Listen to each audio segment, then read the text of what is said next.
Hi, this is Gabe for the Library Tech Talk blog, and I'm just going to take a few minutes here to show you how to use some of the features in Google Docs Forms. So the first thing that you need is a Google account. If you have a Gmail account or already have a Google Docs account, then you're going to be in good standing. Basically, you want to get that set up before you do anything else. And then once you get into the Google Docs area, to start a new form, you just go to Create New like you would for any other document in Google Docs and select Form. And that's going to open up a blank untitled form. So we'll just say that this is Gabe's test form. And if you want some sort of explanation about it, you can put that down there.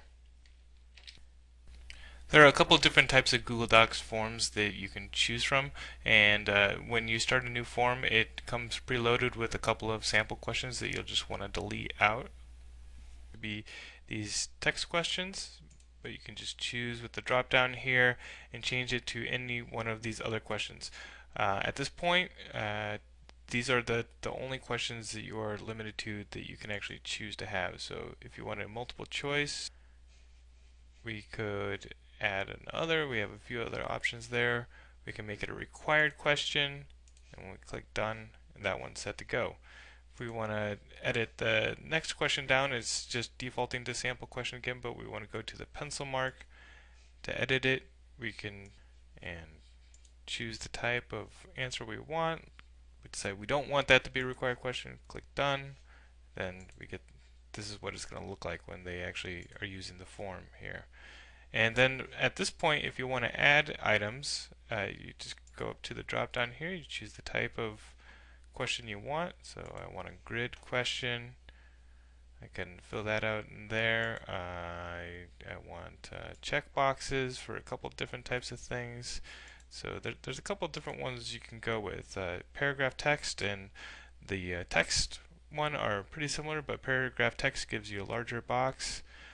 So there's a lot of different options, but not as many options as you might find in some of the other survey tools out there. And if at any point you want to go back and edit one of these questions that you have here, you can do that just by clicking on the edit option. You can also duplicate questions in your form as well, and then you can delete them too. Okay, so now I've altered the form so that it's a little bit more relevant to the Library Tech Talk blog. As you can see, I have the title change there. Still have some of the same questions. I'm asking some frivolous stuff, but some examples of other things that you might be able to use on a particular form. And have a couple different ways of going about that. Multiple choice or drop-down lists, and the paragraph entry boxes. Some scales as well to choose from.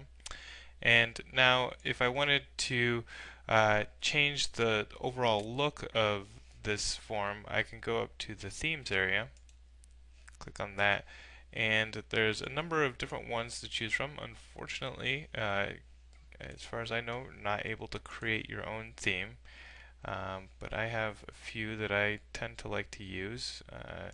So I go with the ones that go well with our school colors that we have at the university I work for. So light blue is one of them.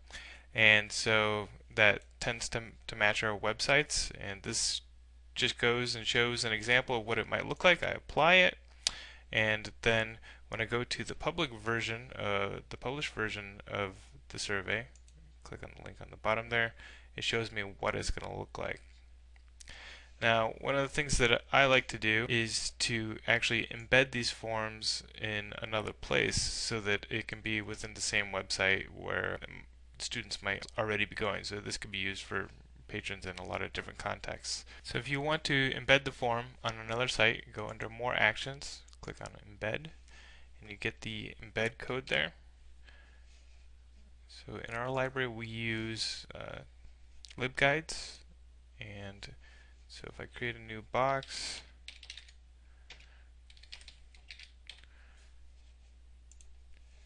and I go in to edit the HTML so that I can paste that code in,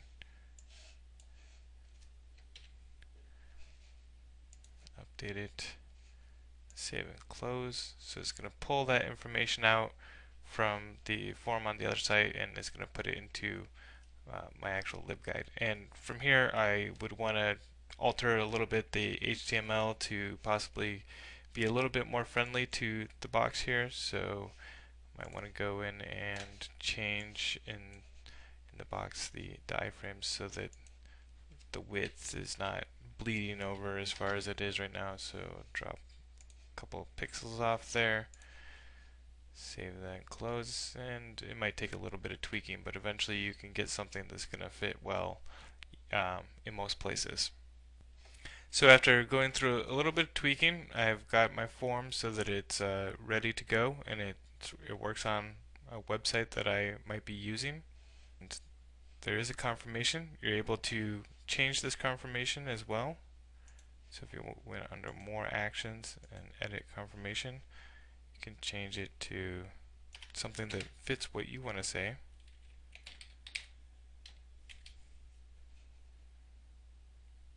So now that we've got that form set up, whenever we log into a Google Docs account, you're going to see it listed amongst your documents. If you click on that form to open up, it's going to automatically take you to the spreadsheet where it's going to show you the different information that has been put in up to that date. So get a couple of different bits of information there, and you have a couple different tools that you can use to alter it. If you wanted to edit your form, you can go to Form and then Edit right there, and it would take you back to the same interface that you see here, where you'd be able to change things to whatever you might need with them. Once you have your form set up and you're at the spreadsheet again, this is also where you can go to share your form with other editors or viewers. So you can get other people that you might need to be working with the same form, working in that same place. It's similar to other Google Docs in that sense. It's also the place where you can go to set up your notification rules.